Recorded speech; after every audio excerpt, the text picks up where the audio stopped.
Hey there, my web crafting wizards. If you are an agency or if you want to build up some hype around your products, a newsletter is a fantastic way to do that. So today I want to teach you how to create your own custom newsletter with your own code, and we're going to hook up Wix API services to save those users there. So in the future, if we want to email them or if we want to announce them about a new product, we can easily do that. So let me show you how we can set this up. It's going to be surprisingly easy. Let's get going.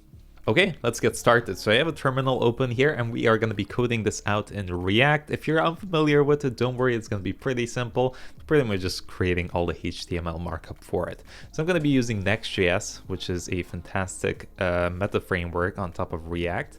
So if we go to Next.js, we can get this installation command here. Right here, npx create next app at latest.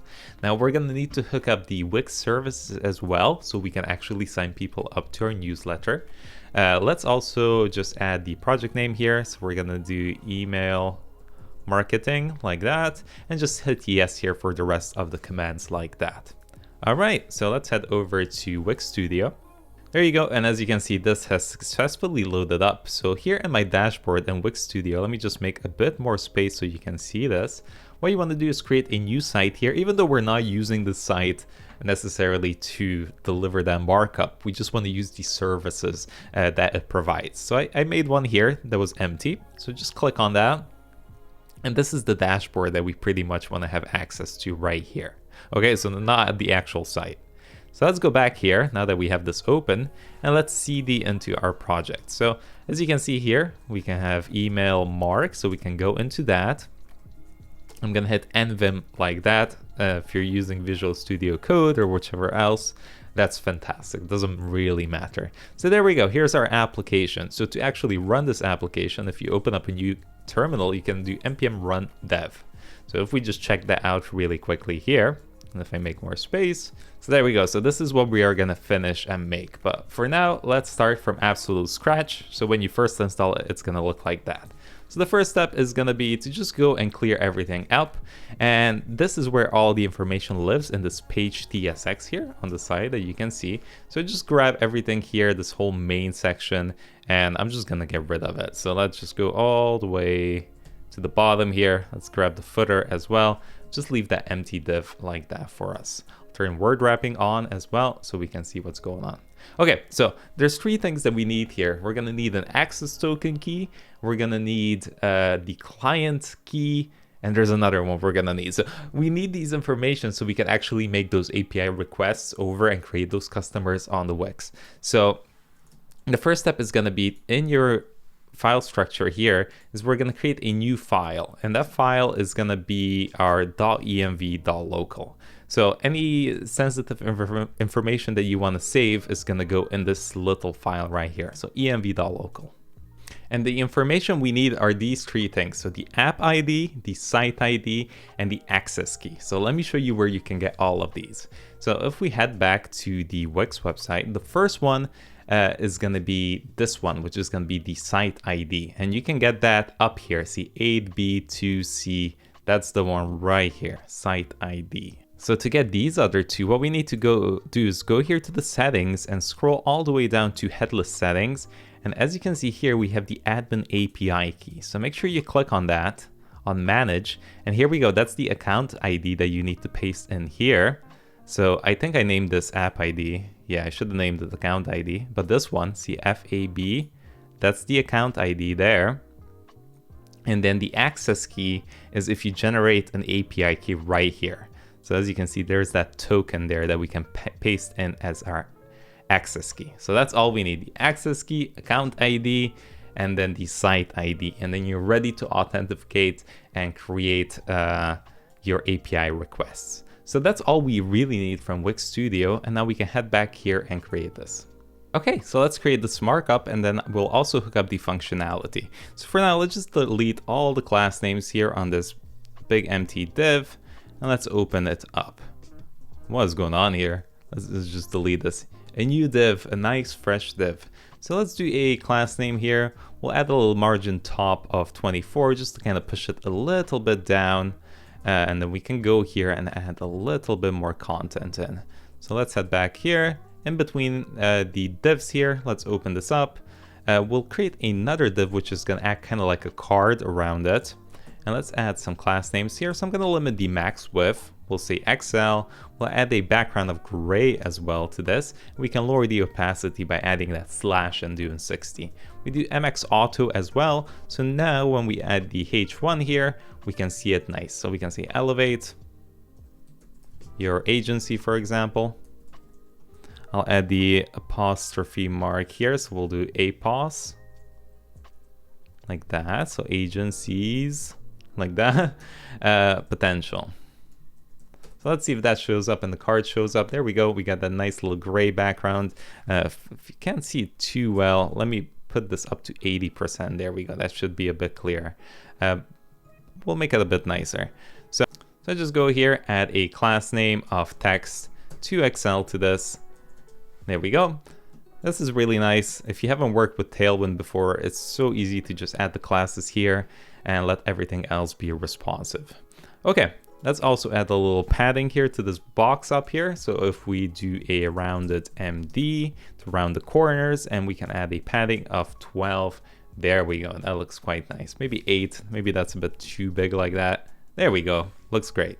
Let's also add a flex with a flex call and a gap of 4, for example, just so any other text that we add here is going to be nicely spaced out. So now if we go here after the H1, we'll create another div. This is going to be gapped out with 4. So here, for example, we can do let's do a paragraph, and let's just say early access to cutting edge tools or something like that, right? So we can add our little like benefits that we're gonna get. But to make it a bit cooler, what we can do is instead install a package called npm install lucid react. So let's get this up and going. Now that that's installed, we can run the server back. And if we head back here, now what we can do is add a bunch of nice little icons. So one of them that I really like is the check circle. Check circle. So let's get this in. There we go. And then we can do something like this. Let me just make this a tad bit smaller so you can see. So rather than just doing the p tag like that, and I'll also copy a couple of other ones over, it's gonna look like this. Let me paste this in. There we go. So just a bit of markup, extra markup here. We have a check circle that we made, and inside here, see inside the paragraph here, we basically added the check circle and another span, just so we can style this up a tad bit more. So now if you have a look, we got the nice little gap as well between the icon. And then since we added a span here, that means that we can also customize the colors on these. So it just looks a tad bit nicer like that with a couple of icons. What else we can do is spread these out a tad bit. As you can see, the space is quite tight. So again, like I did here at the top, you can either do it with flex call, and then add the gap like that too. See how it spaces everything out?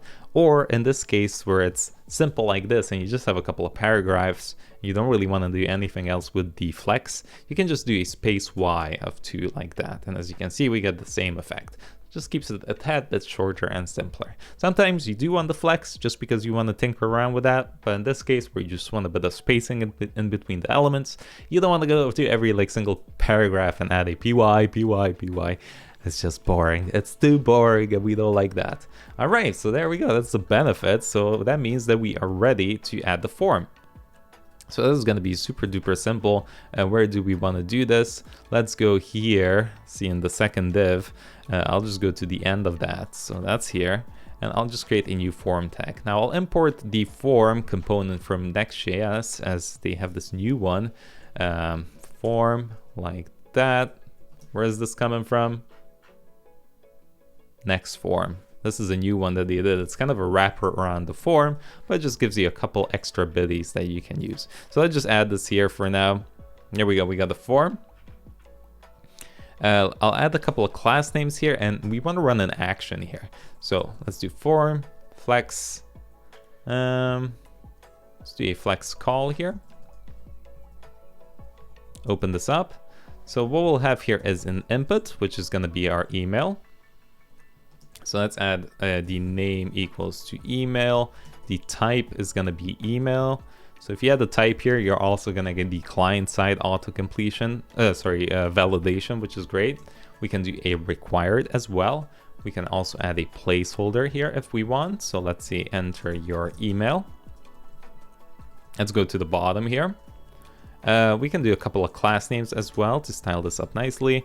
So let's do a with a full. We'll do a BG gray of 950 on it. And text, let's do text white, right? Maybe a bit of padding as well, so P4.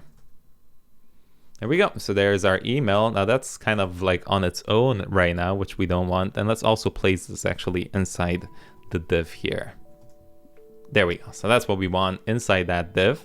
We got the email, and honestly, we could just put the button next to it. So we can just actually leave this as flex like that. Maybe with like a gap of 2 with item center. Let's try that. And then if we go here, we can do a submit button. Gap 2. Well, let's see how it looks here. So we can do the button, which is going to be a type of submit because we're submitting the form. And we can say here, subscribe. There we go. Let's see how that looks. There we go. So the color is not there. So we can just do a class name. We can use that same purple if we want. So we can say text purple of 600 and hit save. But we don't want it on the text. Instead, we want it on the background. So we can do background, and then the text can just stay white like that, which looks fine to me. Maybe the width is a bit, max width should be at least like medium, not too small. Sorry, min width, that would be.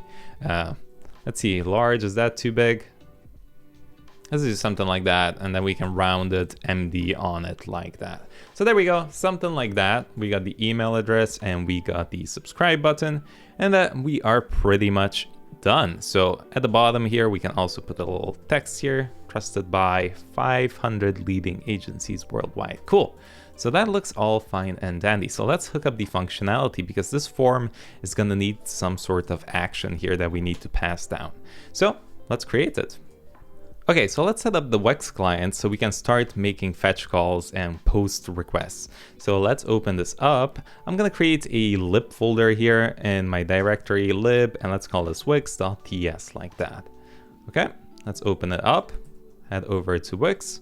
We're gonna import here at the top something called create client from Wix, and we don't have any other packages installed, so let's get them installed. Head over to your terminal, close it. And here we're gonna say npm install at Wix CRM like that, which allows us to mess around with the contacts, and also Wix SDK like that. So let's install these two packages and that should be good to go. There we go. Now that this is installed, we can run npm run dev backup. We can head over to our Wix TS and let's try to import this. So at Wix SDK, we should be able to import this create client. There we go. And then down here, we can just say export const Wix client is equal to create client. We can open this up. As you can see here, we have auth and we also have modules. So modules here is like, what do you want this API to be able to use? In our case, we just want the contacts here from Wix Studio. So let's import that and we can just simply pass it down here like that. And now for the auth method, now it depends here. Sometimes if you're just doing like CMS stuff in Wix, you can just use the OAuth method. However, here, since we're creating members and updating contacts and signing people up to newsletters, you need admin privileges, and that's what we did. So what we'll need to do here is import the API key strategy for this, okay? For anything administrative that you want to do, this is what you need. Otherwise, you can just get away with the OAuth strategy. You can import that instead. So, but we're going to do this one. So let's go here to OAuth. And then what we can do here is pass down the OAuth API key strategy like that. Let's open this up. And this is going to take in that API key. It's going to take in that, let's add a comma here, account ID, and also the site ID. So So here we go. I'm just going to replace this. And the way you can do that, again, is just add process env here at the start. And then the way you named it in your env local here. So app ID, and then we got site ID and access key. And that's all you need to generate the client. And now with this client, we can do whatever we want. So let's do something. Let's create a contact. So let's open up the side panel here and let's just do it. I like to create another folder called server actions like that. And here we can say create contact.ts. I'll name this. Okay, so there it is. Create contact.ts. Here at the top, I want to say that this is a server function, so I can explicitly name it that this should only run on the server. And then we can import our Wix client. Let's get that in. And we can also import redirect from Next.js. All right, because if we manage to subscribe the user, then we want to display that, hey, it worked. Otherwise, we want to throw an error. So we want to redirect them with a message. So let's make a function here, export async function. Let's call this subscribe newsletter. Okay, so this is going to take in a form data here, which is going to be a type of form data like that. And then we just simply want to fetch that email, right? So we can say const email equals to form data dot get, and we want to get the email like that. So if there's no email, then we can just redirect and throw an error. So we can do a custom error here by saying slash like that, and then we can say question mark error equals email not correct or something like that.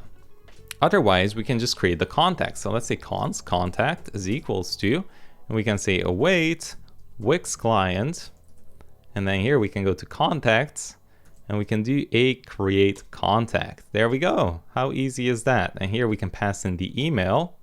I believe this email takes in another object here of items, because it could be a primary email or a secondary email. So as you can see, it's a list of up to 50 emails. So I believe the way we need to do this is open up an array here and then an object. So there we go, email. So our email is going to be email, but you can just say email like that on its own. And then we can also set it to primary of true like that. Now it looks like we have a little type error here. So let me just have a quick look. That's because email could be undefined. Okay, if you get a type error here, you can just simply go here and say as string for this one. There we go. Lovely. So we got the contact that's getting made here. And now depending if we have a success or not, we can redirect the user. So if there is a contact, then what we can do is call this redirect here. And I can just redirect them over to slash with a question mark confirmed email. All right, so we can add that as a parameter in there. And we can set that equal to the actual email that gets passed down. All right, otherwise we can just redirect and throw an error. So we can say add question mark error, and we can set that equal to something went wrong, for example. There we go. And that's all the functionality we need. So now if we go back to our page, we can call this function right here on the action. So action, and then we can pass in create contact, or I think we called it something else. Let's have a quick look. Switch between these buffers. Let's go to, here we go, and let's do subscribe to newsletter. And as you can see, we can just import that right there. Make sure you don't call the parentheses, just like that. So let's make sure that's imported, and it looks like it's all good. So the last thing is, why did we add the error and confirmed email here? Well, we'll make a new component that explicitly returns us a message. So let's create that. So I'll just open this up and I'll just add it here for now. Let's call this notification.tsx. Let's open this up. This is going to be a simple use client component. We're going to export default function notifications here. And we just need to read the search params. And the way you can do that is call this use search params in Next.js. There we go. So now with the params, you can extract the error, email, and we can also extract the success. email. So we can set that equal to params.get and whatever we called it. So we call this confirmed email. And this one, I believe we called it error. So we're trying to read those values off, and depending if they exist or not, we can return them. So we can say if there's an error email, we'll add the and symbol. So if both of these statements are true, then render out something went wrong. Or even the actual error email message that we sent through. Otherwise, we can say if the confirmed email, success email looks like we called it, and then we can return the p tag again. Let's open this up. Thank you for subscribing to our newsletter. And then we can even add the confirmed email in here, or the success email. There we go. Cool. Let's also style this up a little bit, and then we can finally give it a shot. So let's go here. Let's add a class name and a little p tag of p4, background green. Let's do off 700, and let's lower the opacity to something like 10. So something like that, super duper simple. And then we can just head over back to our page and import it right here at the bottom. So let's go here, for example, and do the notifications. Let's import that and give this a go. Hey, there we go. All right, let's try this up. Make sure you have your server up and running, which it is. So now, if we give this a go, let's call this is ed@gmail.com. Let's hit subscribe and check it out just like that. It says, thank you for subscribing to our newsletter. This is ed@gmail.com. So this is fantastic now. It's all done, because if we head back over to our Wix dashboard, and if you search for your contacts here, so let's see contact. So there we go. Just with a couple of steps like that, we managed to create a page where we can gather up leads for our products. So there we go. Hope you enjoyed this one. If you wanted to see a way that we can also customize and send emails as well, or create a little application for that, let me know down in the comments and I'll happily make it. Hope you enjoyed this episode. Hope you learned something new, and I'll catch you in the next one. Peace.